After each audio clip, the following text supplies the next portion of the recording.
दोस्तों नमस्कार। स्वागत है आप सभी का अपने यूट्यूब चैनल टॉपर क्लासेस में। आज हम लोग देखेंगे जो वीपीएससी टीआरई 3 की परीक्षा हुई थी उसमें किस तरह के प्रश्न पूछे गए थे। ये जो परीक्षा हुई थी 150 नंबरों की हुई थी, जिसमें से 30 नंबरों के लैंग्वेज के प्रश्न पूछे गए थे जो कि केवल पासिंग ही थे, और मेरिट जो बनी थी वो 120 नंबर पे बनी हुई थी। जिनका भी सिलेक्शन हुआ है, क्योंकि पीआरटी 1 to 5 की जो मेरिट गई थी वो 81 से 82 गई थी। आप लोग ध्यान दीजिएगा, जिनका भी सिलेक्शन हुआ है उनको बहुत बहुत बधाई। और जो लोग टीआरई 4 के लिए तैयारी कर रहे हैं उनके लिए हम हिंदी का विश्लेषण लाया हूँ, एक बार ज़रूर देखिएगा। इस टाइप से प्रश्न पूछे गए हैं और आने वाली परीक्षा के लिए अति महत्वपूर्ण साबित होंगे। एक बार ज़रूर देखिएगा कि प्रश्न पत्र कैसा आया था। हम लोग चलेंगे,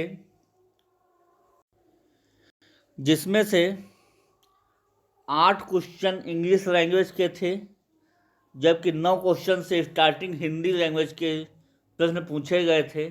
जिसमें से गद्यांश है, राष्ट्र के सर्वांगीण विकास के लिए चरित्र निर्माण परम आवश्यक है। ये इस प्रकार से कुछ जो है गद्यांश जो है पूछा गया था।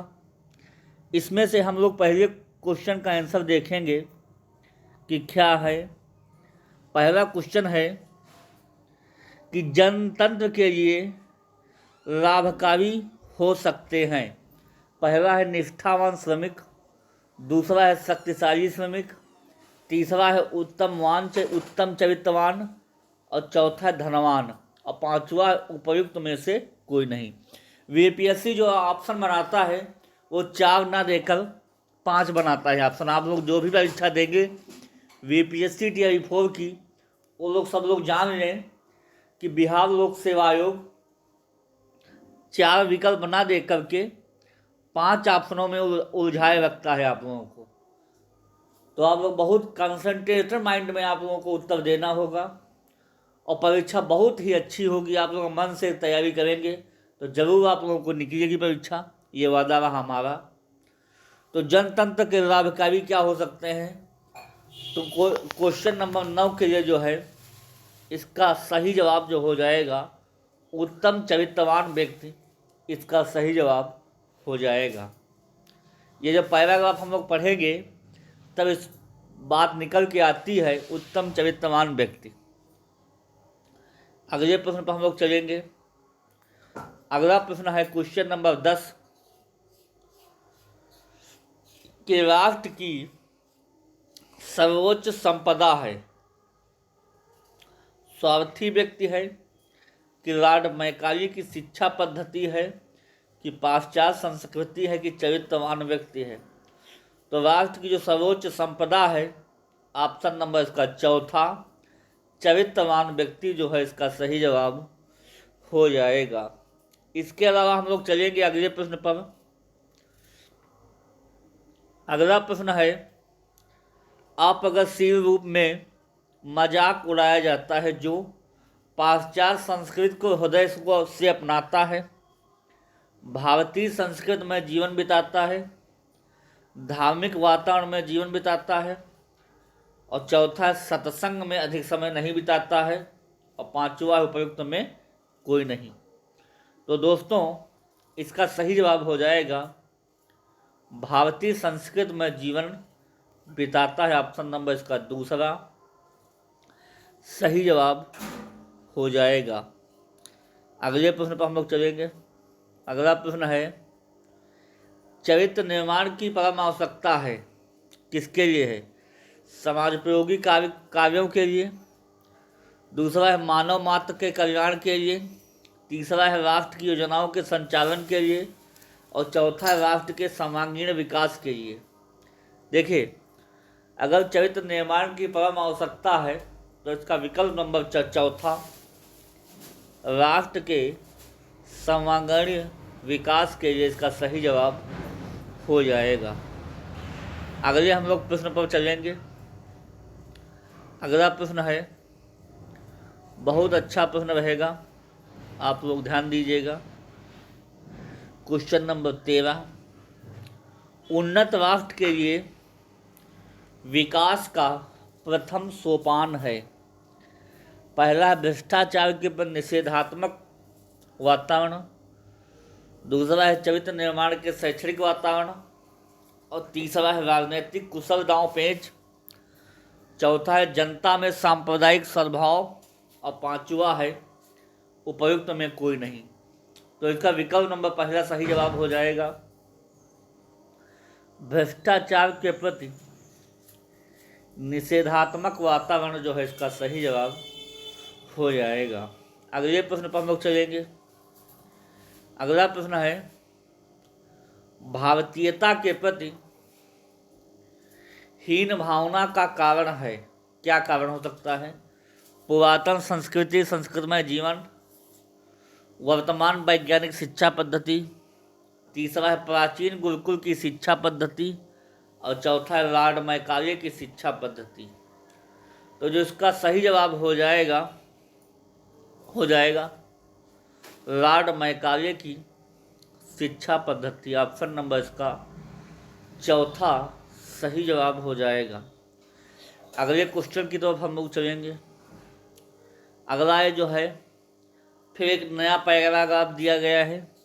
सेकंड, वो किस क्रम से जुड़ा हुआ? विकास क्रम में पशुता हमारा जन्मसिद्ध अधिकार है और मनुष्यता हमारे युग युगांतर की अनवरत अध्यवसाय से अर्जित अमूल्य निधि। इस प्रकार से जो है पैराग्राफ दिया गया था। इसमें से हमको जो है ऑप्शन को छांट के लिखना था। तो अगला प्रश्न है कि मनुष्य पशुता की ओर कब लौटता है? बताइए आप लोग। जब वह मनुष्यता का आदर्श भूल जाता है, दूसरा है जब बस स्वप्न देखना बंद कर देता है, तीसरा है जब वह जीवन में सामंजस्य की स्थापना के लिए प्रयास छोड़ देता है, और चौथा है जब वह मिथ्या दम में भर जाता है। पांचवा उपयुक्त में कोई नहीं। तो इसके लिए सबसे बेहतरीन जवाब हो जाएगा जब मनुष्यता की ओर कब लौटता है? जब वह मिथ्या से दम से भर जाता है। ऑप्शन नंबर इसका चौथा सही जवाब हो जाएगा। अगले प्रश्न की ओर चलेंगे। अगला प्रश्न है, पिछले प्रश्न का उत्तर ही अगले प्रश्न में दिया गया है। मनुष्य मिथ्या दम के साथ पशुता की ओर लौट चलते हैं कब? जब सृजनात्मक कार्य करने की शक्ति नहीं रहती, दूसरा है जब ऊर्जा सक्रिय हो, तीसरा है जब कोई पराक्रमी हो, चौथा है जब स्वार्थी वृत्ति हो, और पांचवा उपयुक्त में कोई नहीं। तो इसका सही जवाब हो जाएगा जब सृजनात्मक कार्य करने की शक्ति नहीं रहती है तब जो है इसकी पशुता की ओर चलते हैं। अगले प्रश्न की ओर हम लोग चलेंगे, देखेंगे।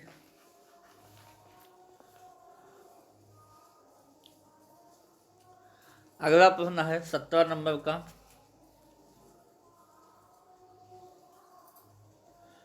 पूरे अवतरण का सारांश है कि पहला है मनुष्य पशुता से बढ़कर है, दूसरा है मनुष्य को चाहिए कि पशुता के पीछे छोड़कर मनुष्यता के लिए प्रयास करे, तीसरा है उन्नत की ओर जाने से आसान है, और चौथा है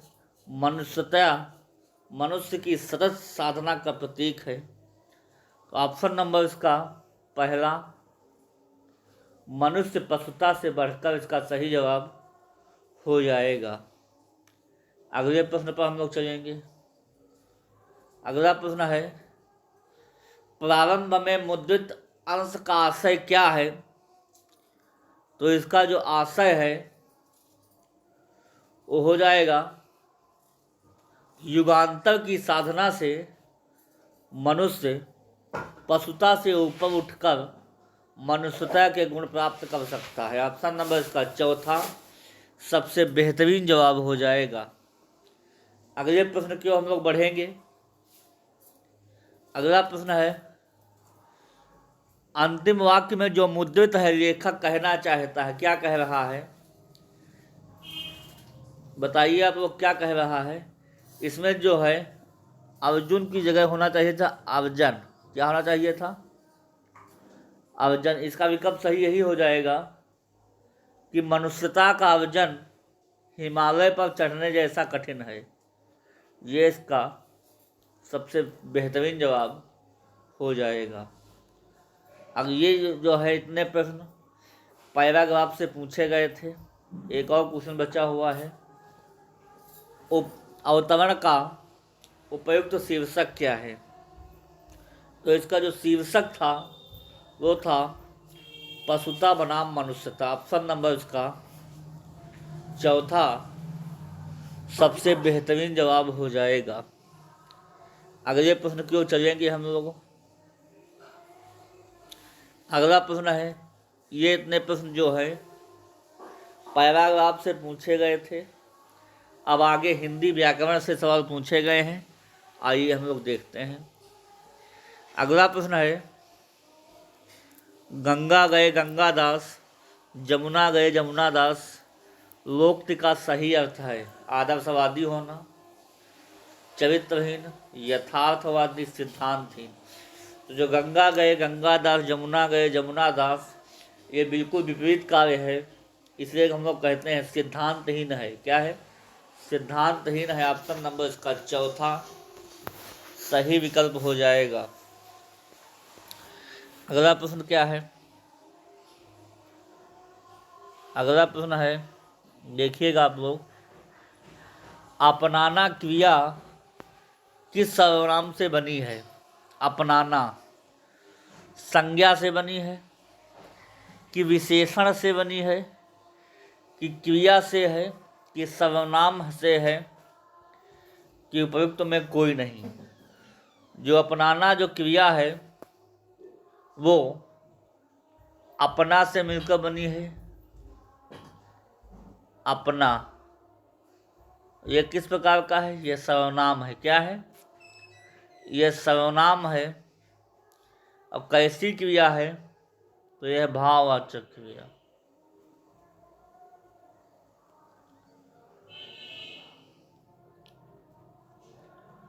भाववाचक क्रिया हो जाएगी। अगले प्रश्न को हम लोग बढ़ेंगे। अगला प्रश्न है, कहा गया है कि साधारण वाक्य को मिश्रित वाक्य में बदलिए। सीता को देखते ही मुझे रीता की याद आ जाती है। ये साधारण वाक्य में दिया गया है, इसको मिश्रित वाक्य में बदलना है। देखिए, जब मैं सीता की ओर देखता हूँ तब मुझे रीता की याद आ जाती है। ये बिल्कुल मिश्रित वाक्य का उदाहरण सही लिखा हुआ है, इसमें कोई किंतु परंतु नहीं है। ऑप्शन नंबर इसका सही जवाब हो जाएगा। फिर दूसरा लिखा, जब सीता की याद आती, जब सीता की ओर देखता हूँ तब मुझे रीता क्यों याद करती है? ये क्यों शब्द गलत लिखा है? इसमें क्यों आया ही नहीं है? तीसरा ऑप्शन देखते हैं। तीसरा कह रहा है, जब मैं सीता की ओर देखता हूँ तब मुझे रीता की दिखाई देती है। दिखाई कहाँ देती है? याद आती है। ये भी गलत हो जाएगा। अगला है, जब मैं सीता की ओर देखता हूँ और मुझे रीता की याद आ जाती है। ये हो जाएगा और आया है, तो यहाँ पे कौन सा वाक्य हो जाएगा? संयुक्त वाक्य। ऑप्शन नंबर चौथा इसका जो है संयुक्त वाक्य का उदाहरण है, जबकि पहला मिश्र वाक्य का उदाहरण है। समझ में आ गया होगा दोस्तों आप लोगों को। अगले प्रश्न की ओर हम लोग चलेंगे। अगला प्रश्न है, प्रश्न के आधार पर ला किस प्रकार की ध्वनि है? जो ला ध्वनि है, ला पार्श्विक संघर्ष से उत्थित प्रकंपित, इनमें कोई नहीं।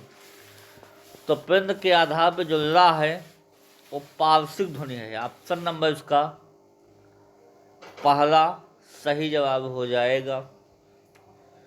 अगले प्रश्न की ओर हम लोग बढ़ेंगे।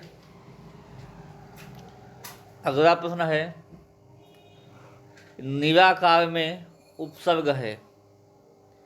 निराकार निर है कि नी है कि निरा है कि उपयुक्त में से एक से अधिक। तो निराकार में जो हो जाएगा निर हो जाएगा उपसर्ग, रा में हलंत हो जाएगा। अगले प्रश्न पर हम लोग चलेंगे 27 नंबर पे। देखिएगा आप लोग, 27 नंबर प्रश्न पूछा गया है कि कबीर वाणी के डिक्टेटर थे, इस वाक्य में किस विराम चिन्ह का प्रयोग हुआ है? अल्प विराम हुआ है, को पुनरुक्त सूचक हुआ है, कि उद्धरण चिन्ह हुआ है, कि लाघव चिन्ह हुआ है? बताइए आप लोग। देखिए, एक कोटेशन दिया गया है, इस प्रकार का जो साइन होता है वो उद्धरण चिन्ह का होता है। ऑप्शन नंबर इसका तीसरा सही जवाब हो जाएगा।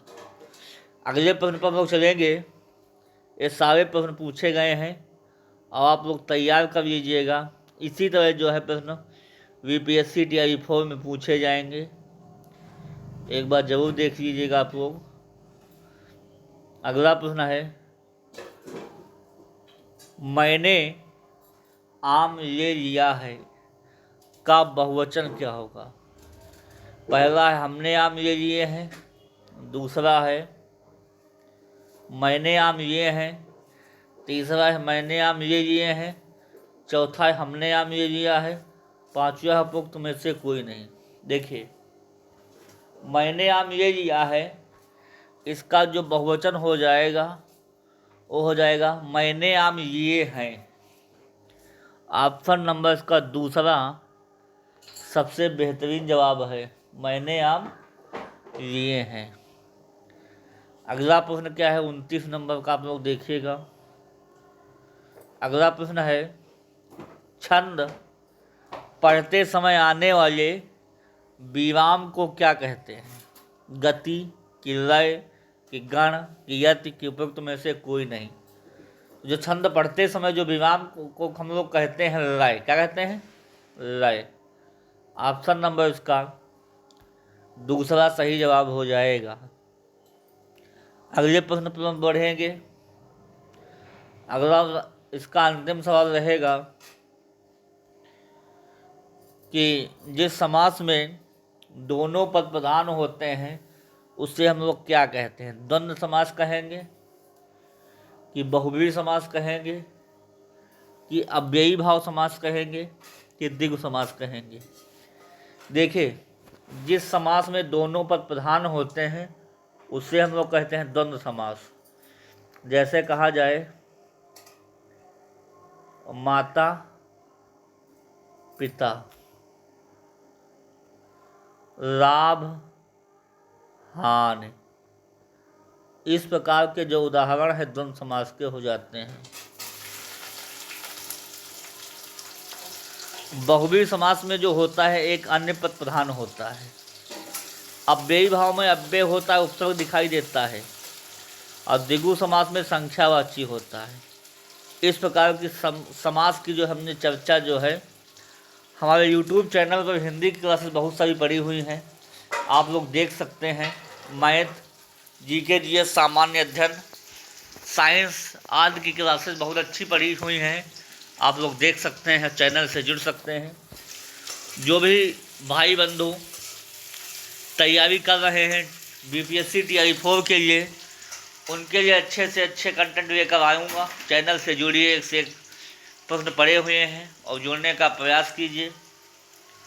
और फिर इसी अगली क्लास में इसी का मैं मैथ का पोर्शन लेकर आऊँगा। तब तक के लिए धन्यवाद, थैंक यू, ओके।